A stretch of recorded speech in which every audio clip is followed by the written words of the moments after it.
Salutations, partner! You know, the one thing harder about making videos than creating intros is deciding on what games to review. I mean, there are so many to choose from. I could look at Klonoa Door to Phantomile, but there are tons of other games I could choose to review instead.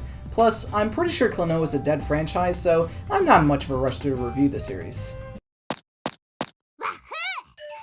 Klonoa is coming to Nintendo Switch! Okay then.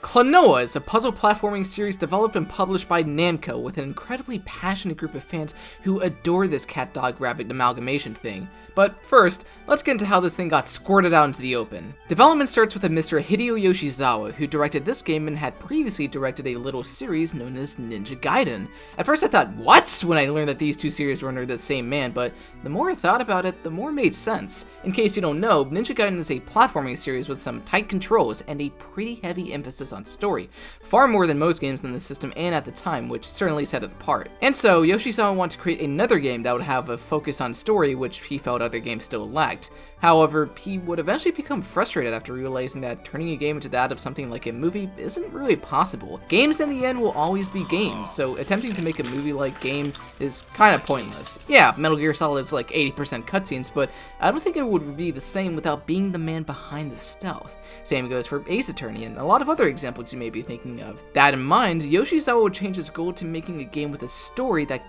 couldn't be replicated in a movie, a tale that could only be told through the video game medium. So he got to work. Originally, Klonoa would not be anything like what it ended up being, but instead this robot guy who smacked enemies silly with spinning iron balls, as Wikipedia puts it. This all would have taken place in a world of ancient ruins, and if this little rant from Hupo on the official Japanese website is anything to go by, things apparently would have been pretty dark and edgy. This all got completely scrapped in favor of a story with just a little edge. Yoshizawa decided instead to focus the game's world on dreams. From the story to the world itself, Klonoa is all about dreams. Think something along the lines of Kirby, but of course with its own little spin. Yoshihiko Arai was in charge of creating Klonoa's look, who originally wasn't quite the Klonoa we know today.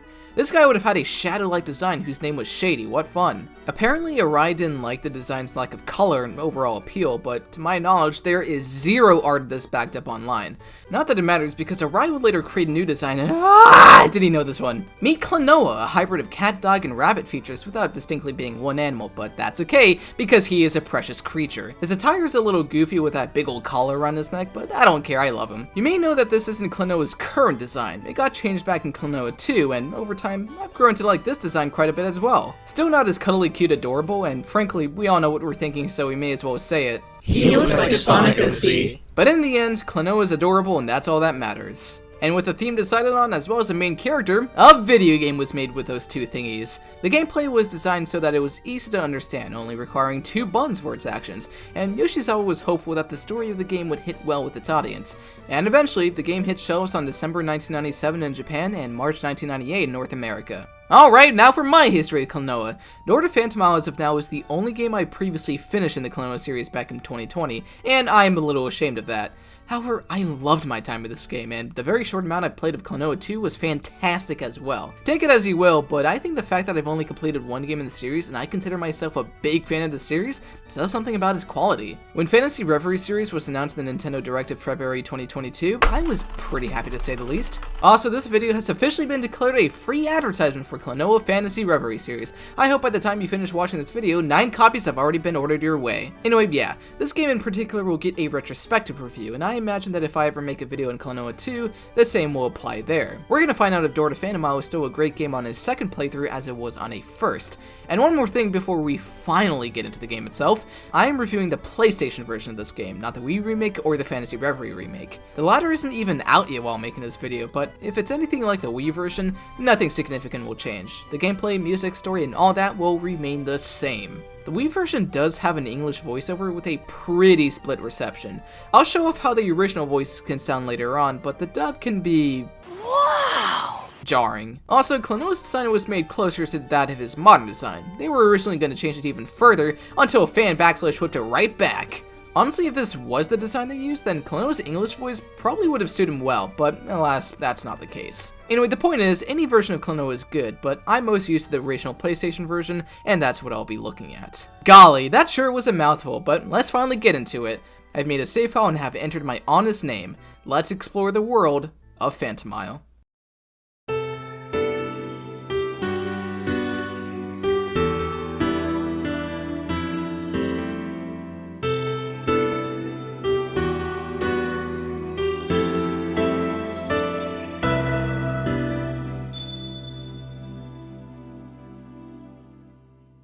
We begin with the dream of our protagonist Klonoa, where a mysterious ring drops from the sky. Upon investigation, Klonoa meets someone who will become a buddy old pal, a giant ball person known as Hupo. Friendshipy things occur and are suddenly put on hold when an airship appears to crash at Bell Hill. Darkness looms, and then our little fluff boy wakes up. Quite a trippy dream, not only because Hupo turned out to actually be real and not a lonely figment of imagination on Klonoa's part, but also because an airship would end up crashing at Bell Hill for realsies. What in the world could that mean? Well, it's no biggie. Let's head out and explain some gameplay. Door to Phantomile, as mentioned earlier, is a puzzle platformer, meaning you've got your traditional running and jumping and whatnot. Unique to Klonoa is the ability to use that ring we saw earlier, known as the wind ring powered by Hupo, to inflate enemies and carry them. A bit of a specific power, I must admit, but it proves to be quite useful in a number of ways. As you may predict, inflated enemies may be thrown at other enemies, objects, these egg things that kind of remind me of Yoshi's Island, you name it. Now, what's interesting about this mechanic is that Door to Phantomile does not play purely on a 2D plane. Even though you're only able to move around in two directions, enemies and objects may show up in the foreground and the background. What that means for us is we can also throw enemies towards or away from the camera. This leads to quite a layer of depth in stages that requires you to examine areas with just a little more attention than otherwise. And as it turns out, there's one more direction to throw enemies, straight downwards. But wait, could it be hot double jumping action? Pressing the jump button while carrying an enemy in mid-air will make Klonoa jump off of the enemy, giving him some significant airtime and distance. This just might be the most fun part of Klonoa's moveset, especially as stages start to require them more. And oh boy, do stages start to require them more, but we'll get to that. To top everything off, Klonoa can also flutter with his ears for a short amount of time, again, kinda like Yoshi's Island. However, it's rarely effective at increasing the distance of your jumps. It's mainly there to correct jumps, when you're not sure you're going to land on that impending platform or such. In that regard, it's closer to the twirl in New Super Mario Bros. It's a well-meaning move, but the fact that you can only flutter once per jump and said flutter can accidentally be cut off kinda messed with me at a lot of points. All in all, Klonoa controls pretty darn well. Movement is tight, and grabbing enemies and jumping off of them is a really fun mechanic. Also, just so you know, Klonoa can take 6 hits in the PlayStation version and 10 in the Wii remake. I was caught off guard how many times I hung around Death's Welcome mattress without any healing or checkpoints in sight, but overall, you'll probably be fine with this much health. Oh hey, while I was babbling on about the controls, Klonoa and the Hupo seem to have run across some old dude named Baloo. While being the certified comic relief character, Baloo also tells us about a diva known as Laphise, who hails from the Moon Kingdom. Supposedly she sings some dinky little song known as the Song of Rebirth, which is so cool and awesome that Baloo is building a tower to barge in on her uninvited. A little weirded out and creeped out simultaneously, Klonoa and Hupo decide to leave. As I talked about, Klonoa controls in a 2D fashion alongside the 3D world. This doesn't just extend to enemies being over here or over there, sometimes they'll do some real wacky stuff with the very path you walk along as well. If you ever played Kirby 64, you may be familiar with the concept, though this game actually predates it. A very memorable example of this, for better or for worse, is right here when these two paths diverge to completely different sides of the level. It's a really good demonstration for the idea of a 2.5D environment, though I will admit that I've gotten lost at this specific segment a little too many times. The point is, Door to Phantomile will take full advantage of having a 3D world to traverse, and it can lead to some wicked cool level design. The second level here has tons of twisting turns, curving minecarts, and even more branching paths. Plus, Bell Hill itself will actually have a cool show-off of 2.5D shenanigans, but first, let's actually see what's going on here. Two very shady figures appear who seem to be talking about the same Laphise we just heard about earlier.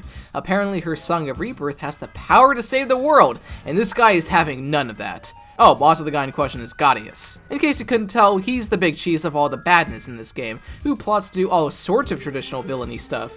You know, and the world in a swarm of darkness, that kind of spiel. That little gremlin right there is Joka, who's so lame and bad that his name wasn't even translated properly. Imagine being such a loser that you had to get your name changed in a remake to fix mistranslations. Gosh, that's sad.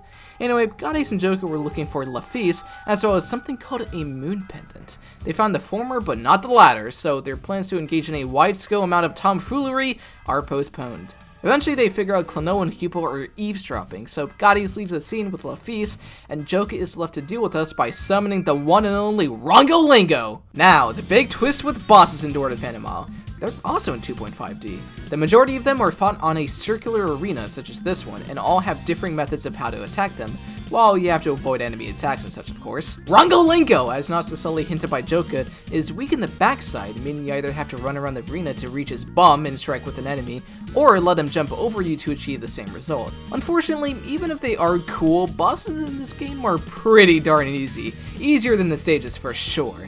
Some bosses never quite evolve from their first hit to their last, and generally once you figure out how to attack them, it's a matter of doing the same thing but like 3 more times. Even then, I like this game's bosses for the most part, and we'll get to see some more interesting ones later on. And pow! Rongolingo explodes in an explosion-filled death, and Joka scurries off in shame, inadvertently ringing the bell of Bell Hill. This causes the moon pendant to drop, which he and Goddess were looking so hard for. Nice! Klonoa is understandably very confused about everything going on. What does this pendant mean, or Laphise?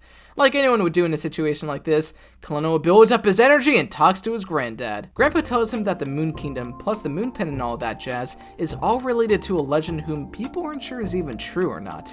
That certainly ups the mysteriosity levels to concerning proportions, but at the moment, Grandpa believes that taking down Goddess is probably the thing he should be doing right now. Klonoa is then told that the best destination from here onwards is Granny of Fourlock Forest, who may have more to tell and ways to help out. After leaving the Moon Pendant to the care of Grandpa, Klonoa departs, and then suddenly the entire world fades to black as Grandpa ponders about the Moon Kingdom in a way that's definitely not mysterious at all. And with that, I've pretty much covered the entirety of the first world in terms of gameplay and story. You may have noticed that I went pretty in-depth there for just the first section of the game, and that's because I want to explain the basics of both the controls and narrative so that from here on out, we can get a little more specific about certain things. This isn't the spoiler section of the video yet, but if you think I did such an incredible job at talking about Klonoa's ability to inflate people that now you want to play this game for yourself, you can stop watching this video and do exactly that if you feel like it. Otherwise, let's continue talking about this furry little dude and his adventures. Klonoa and Hupo will be stumbling through 12 stages, technically 13, technically 14. Yeah, this game is pretty short, and it's a little weird that this game's worlds, called Visions, only have 2 stages each. Don't be fooled, however, because things are only going to ramp up in awesomeness. We've gone past our home village of Breezegale, so now we're beginning to explore the other sides of Phantomile, from the dying forest of Fourlock to the water-laden kingdom of Jugpot, and each of these places have sublime level design and presentation. There's also an increase in difficulty as the game progresses, and this can be seen with the very next 2 levels, Visions 2-1 and 2-2. The former has standard enough difficulty that's a bit more demanding than the first 2 levels, but Vision 2-2 starts to employ trickier jumps and techniques, such as taking advantage of your ability to throw enemies downwards, whether it be to nab collectibles or progress to this stage itself. Speaking of, I haven't actually gotten over what it is you collect in this game. Gems are your typical grab 100 of them for an extra life objects, extra life tokens are extra lives, whoa! And you can also sometimes find these dudes which temporarily double the gems you find, which is good for getting at high scores and the like. Finally, there's these guys. I don't believe there is a proper name for them. Villagers, hostages, prisoners, let's call them Phantomilians. Every stage contains 6 Phantomilians, and as the game progresses, they go from being relatively easy to find and reach, to relatively easy to find and hard to reach.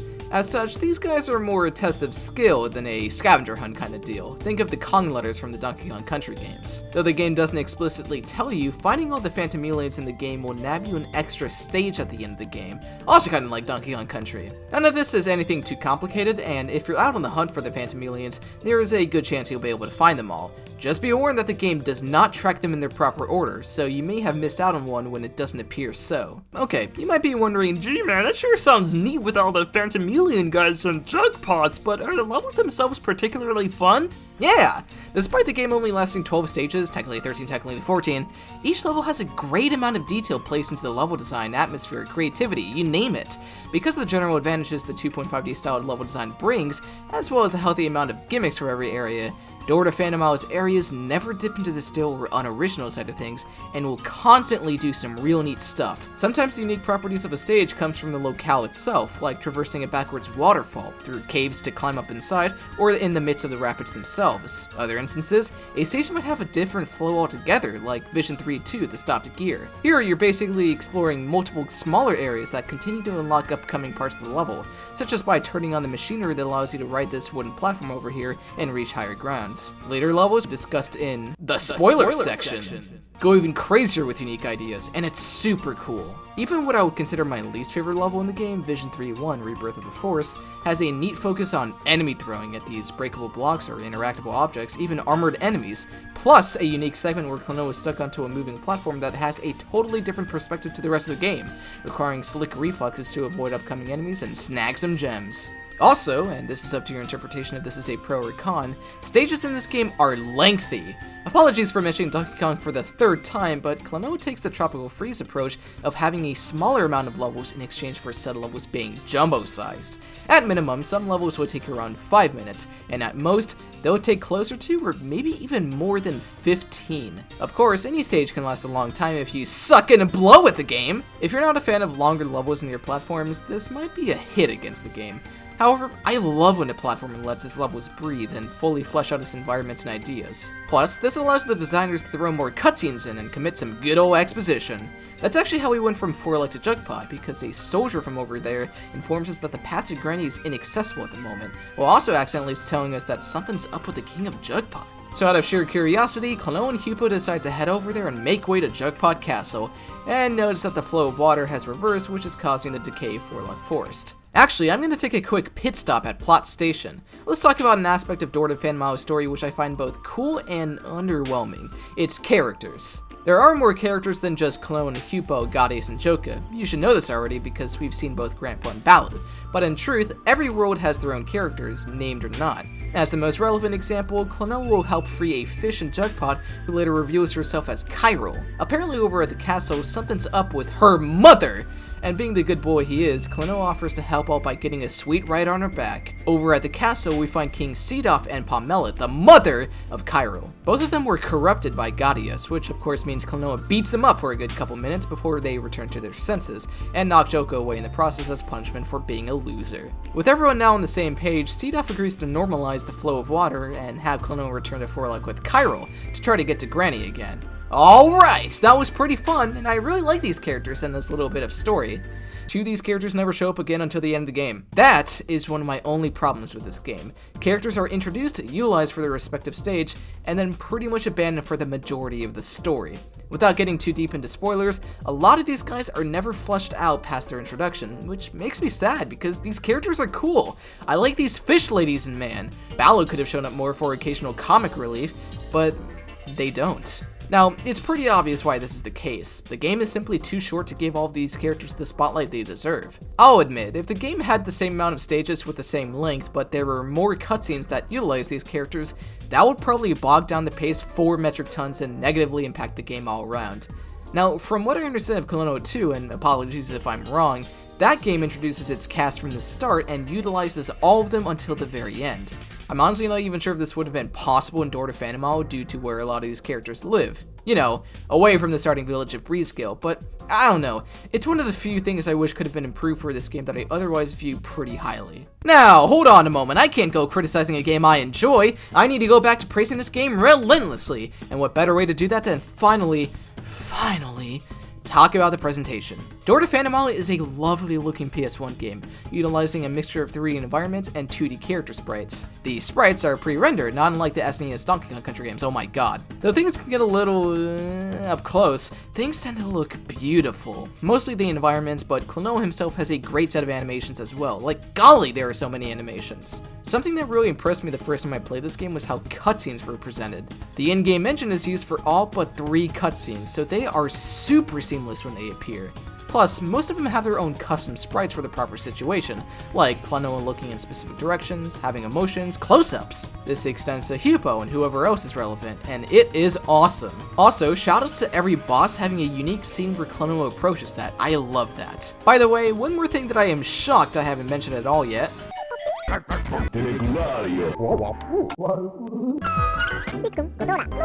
Everyone speaks in a made-up language. Is it adorable? Yes. As opposed to speaking in untranslated Japanese or potentially weird English, all characters spew cute syllables that probably mean words. I've found that a decent amount of people can find this distracting from the story because it's too goofy or cute, or just stupid in general. Personally, I believe if you're paying attention to the cutscenes in the first place, voice acting will convey the proper emotions of which need conveying, so I don't believe it hinders the plot in any way. If anything, it certainly gives the game more of an identity. But alright, I've talked about the sprites and went on about the cutscenes. Now please let me just dive right into the environments because oh my god, they are so pretty in this game. So many minor details from leaves blowing in Breezego to the shapes of these leaves in Forlock changing when Klonoa steps upon them. Textures, modeling, all the little touches make these places come alive. Just look at the caves in this game. We're the first freaking level. And my personal favorite level in terms of aesthetics, Vision 2-2. Everything from the waterfalls, the caves, the evening sky. Or is it morning? I don't care because holy moly it's beautiful. This is a generation of video games where people are pretty split on whether or not it's aged well graphically. Before a game in 1997, I think Door to Phantomile has done so wonderfully. Of course, that's only the first half of gushing over a video game's presentation. Let's talk music. This game is a good soundtrack. If I were to describe this soundtrack in one word, it would be dreamy. It has a very distinct Japanese 90s sound to it, with plenty of soft synths that just absolutely pleasure my ears in several different ways. Just listen to the incredibly short game over music and I think you'll get me.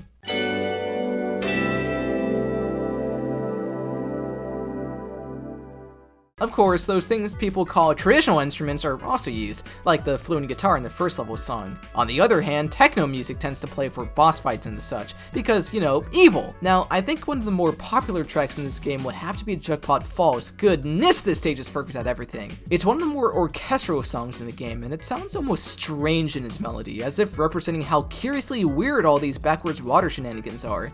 And yet, in the end, it's a beautiful sounding song.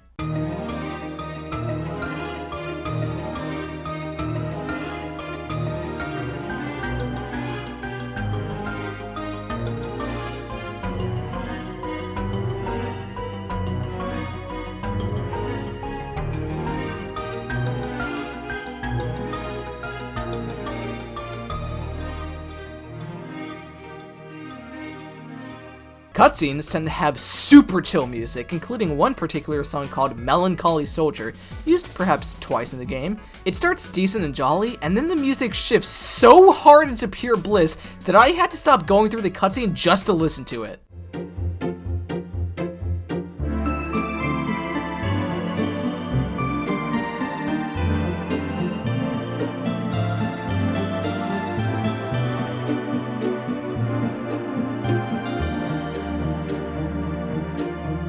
By the way, that little thing I just said in one song listening ago, every song in this game only plays 3, 2, or 1 time throughout the game, with the exception of saving or whatever. This ensures that every song stays fresh on your first playthrough, repeat playthroughs, maybe even listening to tracks outside of gameplay.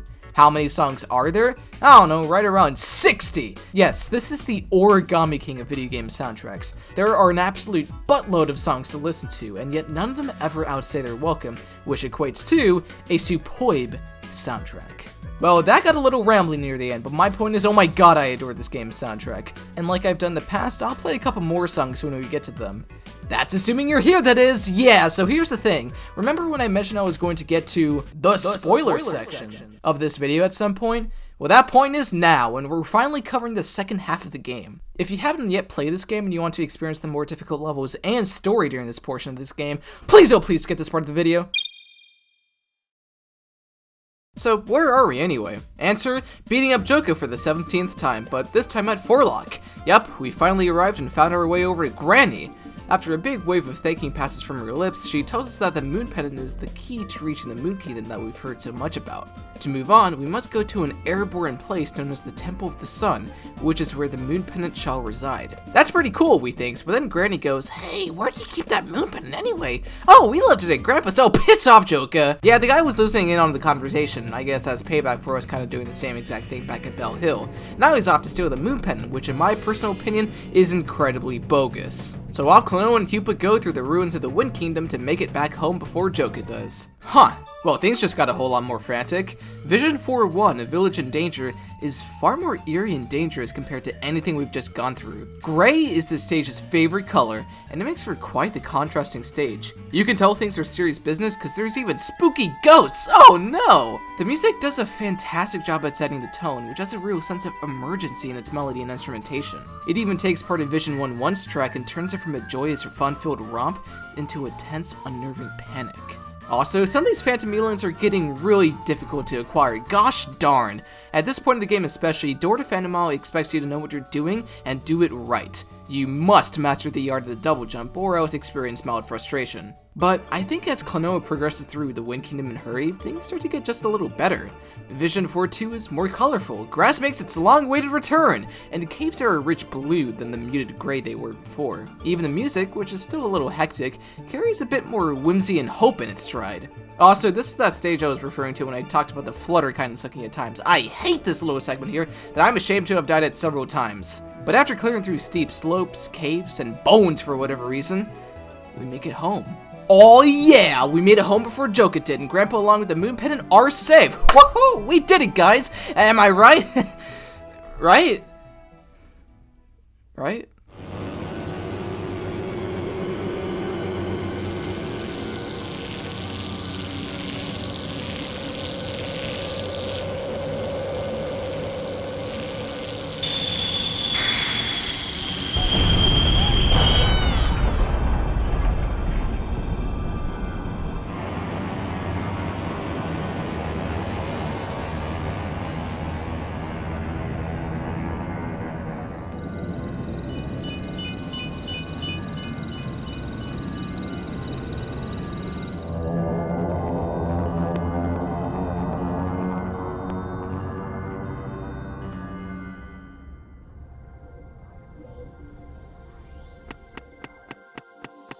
Just in case Joka wasn't worried he wasn't enough of an ass already, he interrupts Klonoa's dash to his grandpa and berates him, which he's been doing the whole game, but it stings just a little more now to say the least. He shamelessly shows off the moon pin that has fallen to his hands, and before he takes his leave, breaks the bridge Klonoa's standing on and summons Balladium. I'm not quite sure if Klonoa really wants to deal with a boss at the moment, but I'll bite. Balladium is one of the more unique fights in the game. While most bosses take place in a 3D circular arena, a swinging 2D platform makes for this boss's designated beating up zone. Whenever the bridge swings up close to Balladium, that's a chance to strike him, but he will constantly employ attacks close and far from himself to mess you up. Unfortunately for him and fortunately for us, he's a pretty darn easy fight, so it doesn't take all too long to knock him down. And as soon as the fight is finished, Klonoa runs over to Grandpa. When I played this game for the first time, I could not believe what I was seeing. Grandpa is on the cusp of death, and Klonoa begs him to save his energy to survive, to no avail. And while Grandpa tries to learn how far Klonoa made on his adventure, all I could think of was, how could a game like this do something so heartbreaking? It was almost like this game tricked me with its overly cute art style and premise, just to become so devastating at this very moment. Everything just exudes sadness here, from Klonoa's desperate voice to the theme of Grandpa that plays, but now slower and more emotional. I don't remember what I was expecting out of this game on my first playthrough, but I don't think it was ever to cry at it. However, Grandpa reassures Klonoa that the time spent with him, though short, was incredible. And using the last of his strength left, he makes his final wish for Klonoa to retrieve the moon pendant and fulfill his destiny.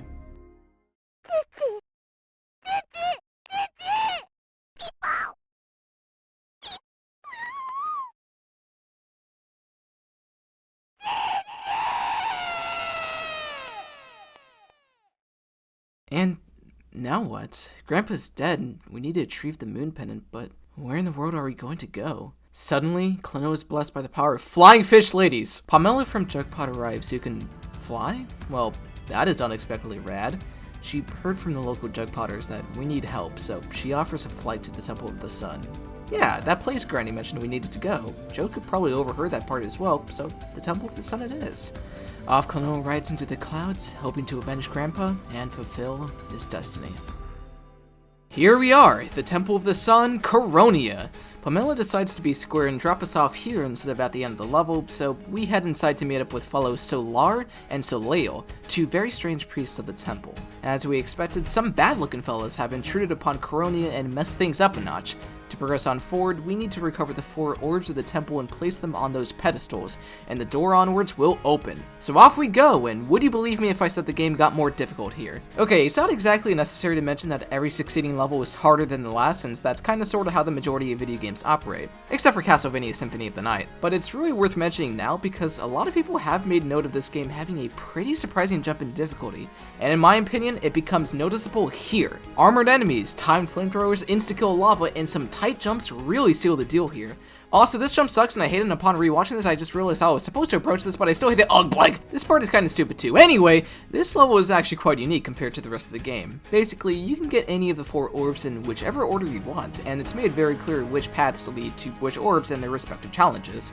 If you're boring like me, you can just go from the leftmost orbs to the rightmost orbs, but it's a pretty fun twist on the mostly linear levels we've seen up until now. Once we pass the 4 challenges of pain and misery, we head onwards before seeing Solar and Soleil again, who have officially granted us permission to move on and, save the world. However, apparently a solar eclipse is coming, and the moon pendant has fallen into Gaudius's, maybe not hands, because I don't think he has any. Oh, never mind, he does. Anyway, they finally actually drop us some history about the dude, which is that he has awoken after a 3,000-year slumber to get his revenge. We learn nothing else about him. Well, Klonoa heads off and runs into the High Priest of Coronia, Moray. Looks like Gaudius has opened the Moon Gate, or in other words, the Moon Kingdom Crest is finally beginning to take form. Crest seems to fuel Phantomile with the power of dreams, and Gaudius is feeling rather naughty and wants to replace those dreams with nightmares. Nuts to that, says us, so let's go stop this loser already. But remember that part about there being a solar eclipse coming? Light and darkness are starting to trade spotlights at concerning speeds, which affects the very level we happen to be at right now, Vision 5-2. Without a doubt, this is the craziest level gimmick in the game. Basically, the stage has 2 variations. The light variant, where everything is normal, enemies can grab, and all is well, and then the dark variant, where Hell decides to go to Coronia for vacation and upset everyone.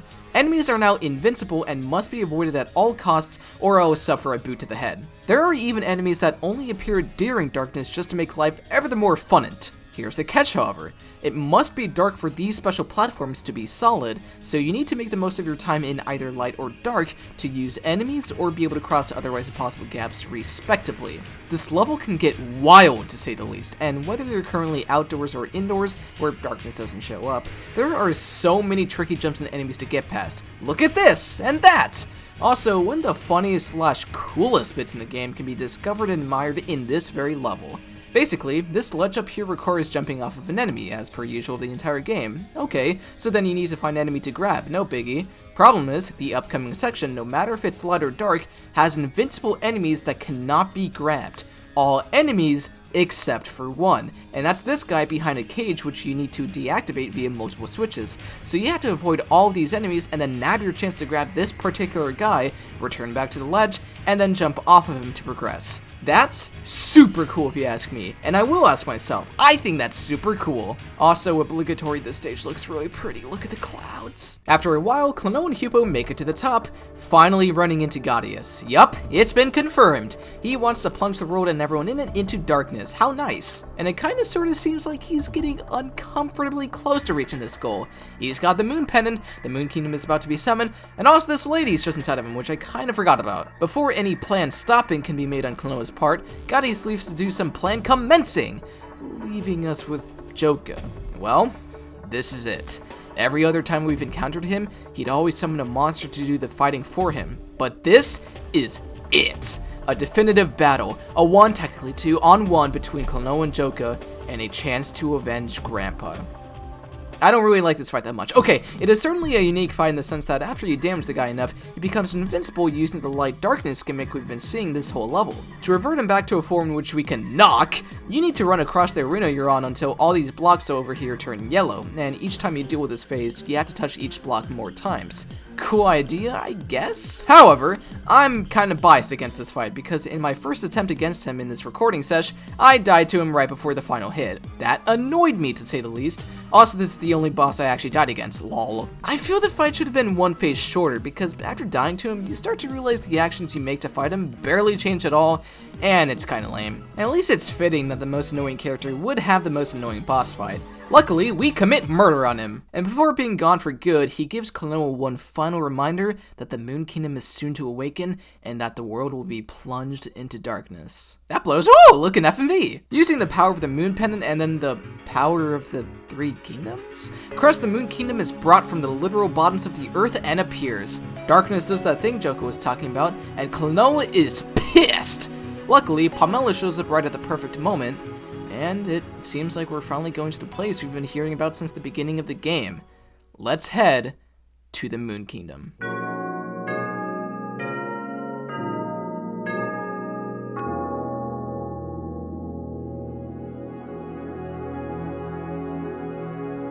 Now that we're here, I think this makes for a good time to have a moment of reflection. Despite how urgent our current matters are, something about the music and atmosphere makes me want to look back on the journey thus far. When things were getting started, this was just a simple, cute platformer game with a pretty basic story. Klonoa was just a curious little fellow who followed whatever he deemed following worthy. We then met several characters, explored a variety of locales, and got more involved in a slowly unraveling narrative. Neither Klonoa nor myself could have known that back when we were wandering around the lush fields of Breezegill, things would get very, very personal in the future. And that's just how this game is. It takes such a dramatic turn halfway through, yet the story itself never really changes or deviates. We simply see the unfiltered consequences of it, something that I don't really think most platformers or games of this caliber tend to do. And now, we're no longer chasing some old hag in forest that gets impeded because some water happens to be moving in the wrong direction. We are determined to put an end to the forces behind the corruption of the rulers of Jugpot, the looming darkness of Phantomile, and the death of Grandpa. I think at this point, all of us, you, me, Klonoa, and Hupo, know that our adventure is approaching an end. Yes, the challenges ahead of us are reaching their peak in terms of difficulty, and the pressure to move onwards is high. But this is also a rare moment where we're left on our lonesome for nearly the entirety of the level, to think about what's behind us and ahead of us. So before we advance on, let's settle down and prepare ourselves for the upcoming finale.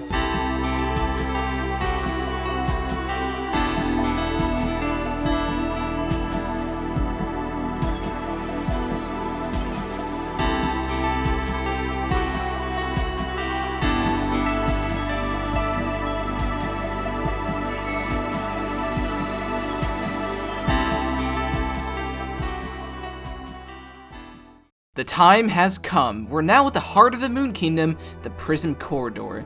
But before we go on any further, a guard and some lady interrupt us and talk to Hupo specifically about Gaudius invading this place.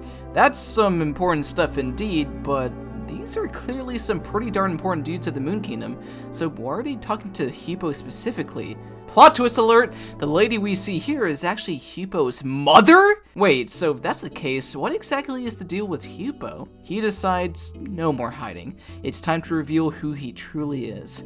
And after a tense transformation, oh shoot, he's got arms and legs too? What the heck? Also, he's the Prince of the Moon Kingdom. That's quite the kicker, but why would someone like him even become friends with the Klonoa then? I mean, now that we know who Hupo truly is, it's almost like him and Klonoa are two completely different people. Even Hupo is kind of reluctant to give the full details and everything, which makes everything all the more vague. But, well, in the end, it doesn't matter what brought them together and for what reason. Klonoa and Hupo have been and will continue to be friends, and there's no reason why the two of them can't continue to move forward as one and put a stop to Gaudius.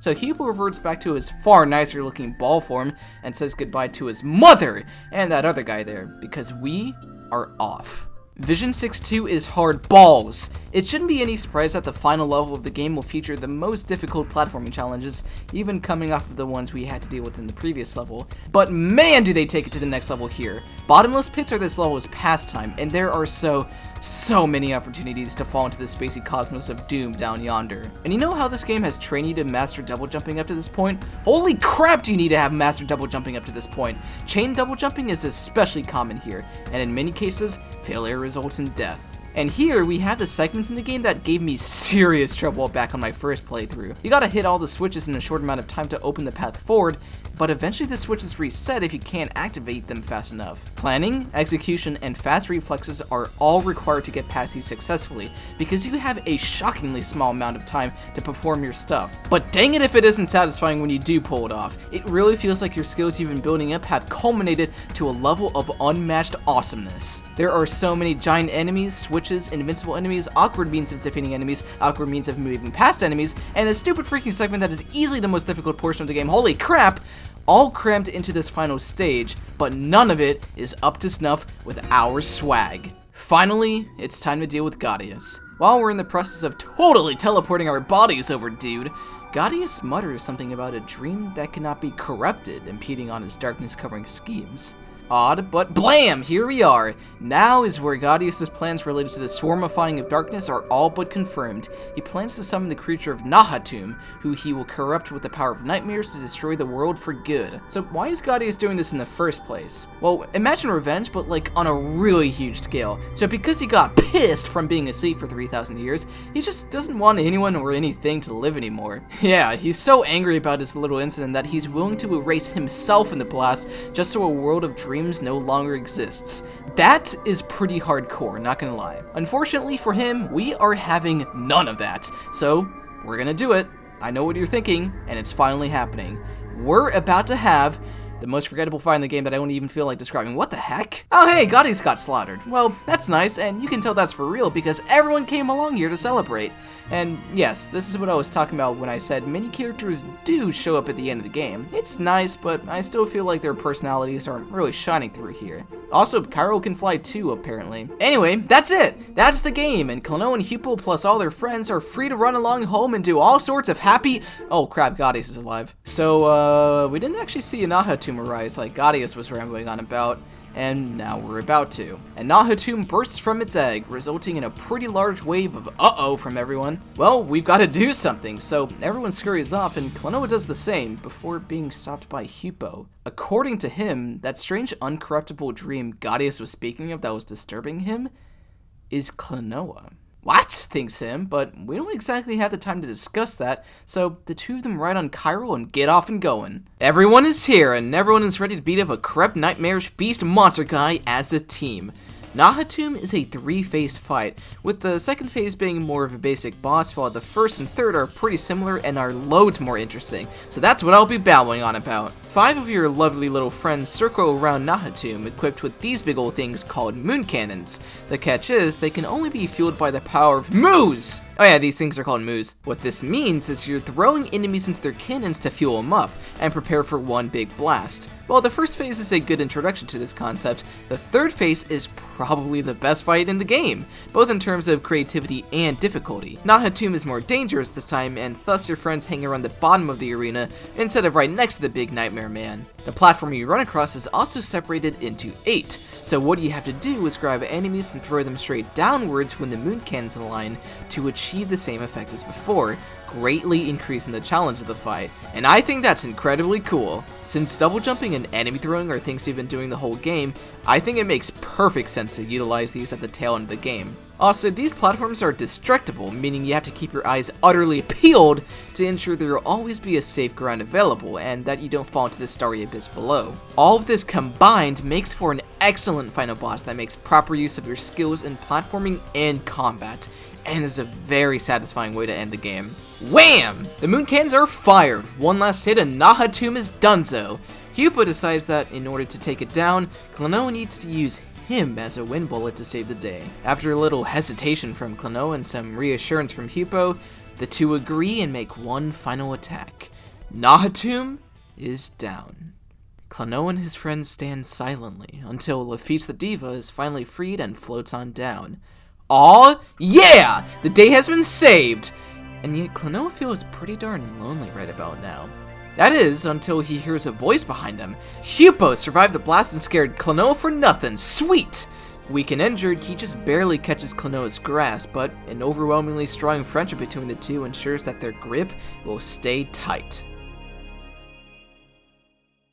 And so we return to Breezegale, Nahatum put to rest and evil vanquished. Mondo cool! With a packed journey now finished, Klonoa and Hupo can go back to hanging out with each other like they did before all this lame stuff happened. Though Klonoa, now more aware about Hupo, asks if he has to return to the Moon Kingdom now, to which he doesn't respond. Oh, well, that kinda stings, but that's alright. There'll always be time for fun with Klonoa. Then Hupo reluctantly speaks up to tell something to his curious little friend. Klonoa doesn't exist in this world. Phantomile is not Klonoa's world. He was brought upon by Hugo for the sole purpose of putting an end to Gaudius' reign of terror and saving Phantomile from the brink of ruin. But that doesn't make any sense. Weren't the two of them friends for life? No. Klonoa's memories were fake. His memories of living in Breesgale, playing with Hugo, and his grandfather. None of it was genuine, and were all made up by Hugo to get Klonoa to think that he was saving his own world. When Gaudius knows the strange dream in Phantomile, he was talking about Klonoa, because his very presence is causing an imbalance in the world. Klonoa does not take this easily. In just a matter of seconds, he's been told his life was a lie and a disturbance to Phantomile. Needless to say, he refused to even believe it.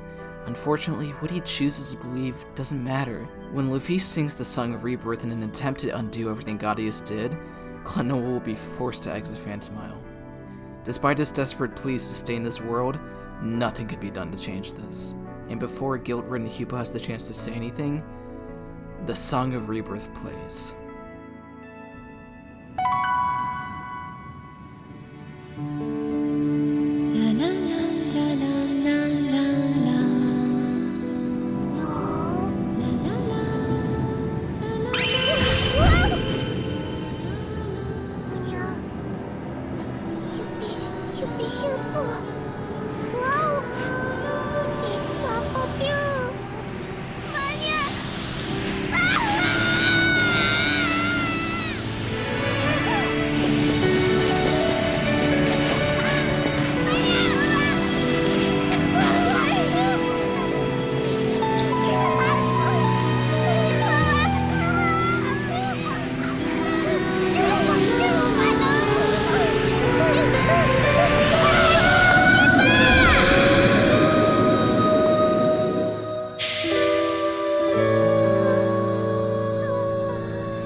So concludes the story of Door to Phantomile. As short of a game this is one of the most memorable narratives I've ever experienced in a platformer. It's able to evoke so many different feelings in the player without needing to change the objective or conflict, and even with the very somber turns the story takes, it never feels like it loses itself. From the beginning to the end, Klonoa feels like Klonoa. I love everything about how this story is presented, the variety of places and characters, and how shocking yet powerful the twists are. Disregarding my issues about the usage of the cast, I think for a 3-hour game rated everyone and up, this just might be the perfect story.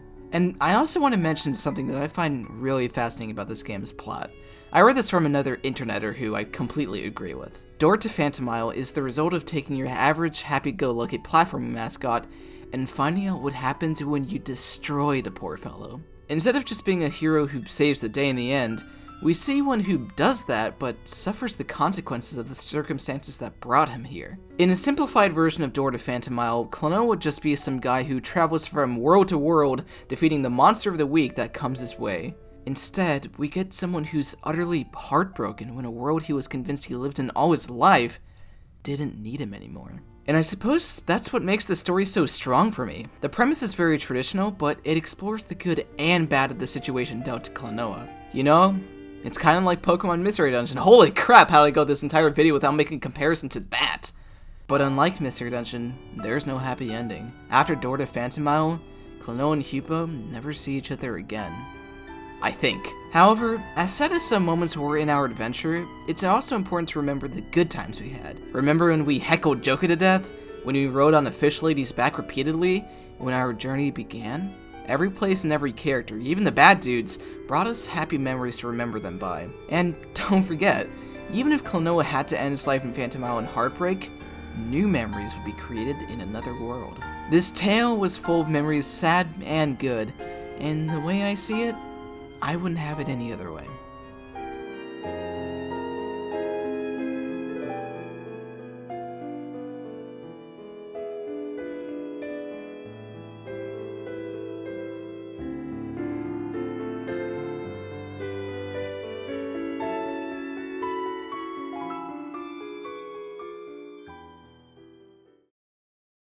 But you may wonder, what if there was a happy ending for Klonoa where he got to stay in Phantomile? You really shouldn't have asked.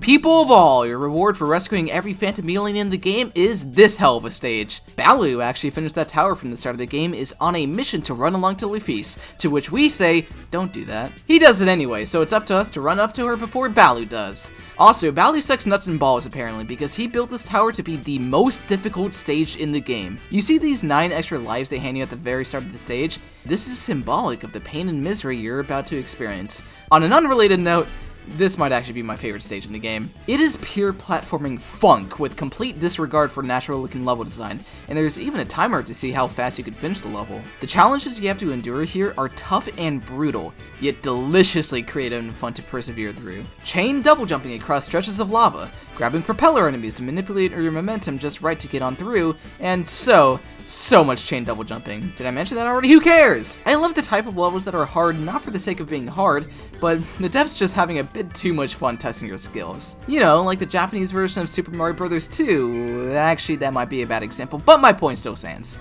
And once you make it to the top, heartbreak ensues. Sorry, Baloo. We then proceed to talk to the lady who, in another timeline, caused the two of us to be separated and depressed. What does she have to say, I wonder? Well, apparently Baloo made a jukebox for her, and instead of keeping it for herself because it's a jukebox that Baloo made specifically for her, she's handing it over to us. Now we can listen to music for the main menu. Nice! And that's about everything. We're finally about to leave the spoiler section. Let's make the big leap and summarize my thoughts on the game.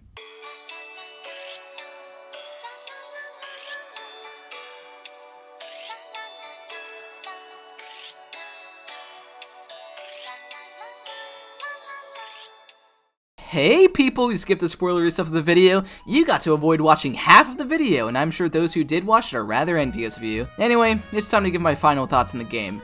Klonoa Door to Phantomile, gosh, I think after playing it a second time for this video, I love it even more than I did my first time. There's just so few things I have problems with in this game.